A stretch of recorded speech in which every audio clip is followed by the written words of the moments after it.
നമസ്കാരം. ഞാൻ ഡോക്ടർ ബീന. എൻ്റെ നുറുങ്ങ് ചിന്തകൾ എന്ന പുതിയ പങ്ക്തിയിലേക്ക് എല്ലാവർക്കും സ്വാഗതം. ഇന്നത്തെ എപ്പിസോഡിൽ മതം നമ്മുടെ വ്യക്തിത്വത്തെ സ്വാധീനിക്കാൻ അനുവദിക്കാമോ എന്ന് നമുക്ക് ചിന്തിക്കാം. മതത്തിൻ്റെ സ്വാധീനം നമ്മുടെ വ്യക്തിത്വത്തിൽ എത്രമാത്രം ഉണ്ടാകണം എന്നത് വളരെ സൂക്ഷ്മമായൊരു ചോദ്യമാണ്. അതിൻ്റെ മറുപടി വ്യക്തിയുടെ ചിന്താശീലത്തെയും ജീവിത പരിസ്ഥിതിയെയും ആശ്രയിച്ചിരിക്കുന്നു.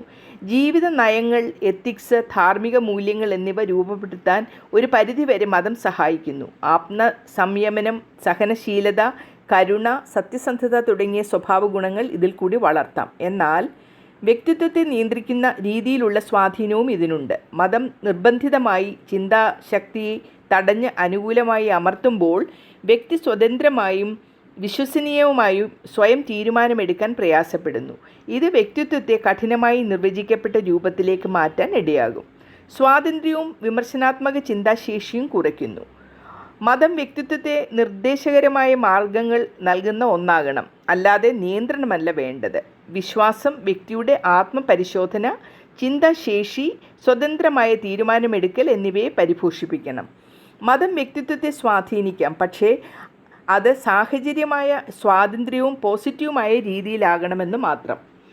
മതത്തിൻ്റെ പോസിറ്റീവ് സ്വാധീനം വ്യക്തിത്വത്തിൽ എങ്ങനെ ബാധിക്കുന്നു എന്ന് നോക്കാം. മതം വഴി മൂല്യങ്ങൾ നമ്മുടെ പ്രവൃത്തികൾക്കും തീരുമാനങ്ങൾക്കും ലോകദൃഷ്ടിക്കും ഒരു മാർഗരേഖ നൽകുന്നു. സഹനശീലത, കരുണ തുടങ്ങിയ നല്ല സ്വഭാവങ്ങൾ വളർത്താൻ സഹായിക്കുന്നു. ആത്മാന്വേഷണത്തിന് സഹായം ചെയ്യുന്ന കാര്യങ്ങളും ഇതിൽ ഉൾപ്പെടുന്നു. മതം വ്യക്തിത്വത്തെ നിർദ്ദേശിക്കുകയും പിന്തുണയ്ക്കുകയും ചെയ്യണം, പക്ഷേ സ്വതന്ത്ര ചിന്തയ്ക്ക് വ്യക്തിഗത അനുഭവങ്ങൾക്കും വഴിയൊരുക്കുകയും വേണം. വ്യക്തിത്വം സ്വതന്ത്രമായും ചിന്താപരമായും വളരാൻ മതം ഒരു സഹായ ഘടകമാകുന്നു.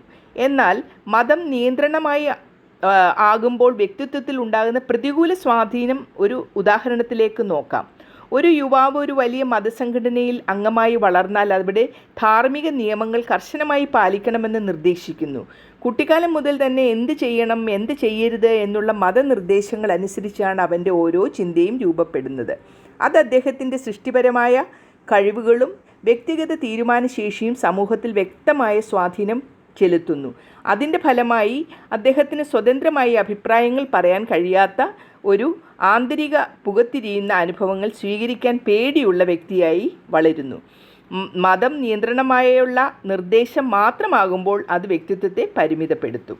സ്വാതന്ത്ര്യവും ചിന്താശേഷിയും ഇല്ലാതാകുമ്പോൾ വ്യക്തിത്വം പൂർണ്ണമായി വളരാൻ തടസ്സമാകും. മതം വ്യക്തിത്വത്തെ രൂപപ്പെടുത്തണം, നിയന്ത്രണം സൃഷ്ടിക്കരുത്. ഇനി പുതിയൊരു വിഷയവുമായി അടുത്ത എപ്പിസോഡിൽ കാണാം. നന്ദി, നമസ്കാരം.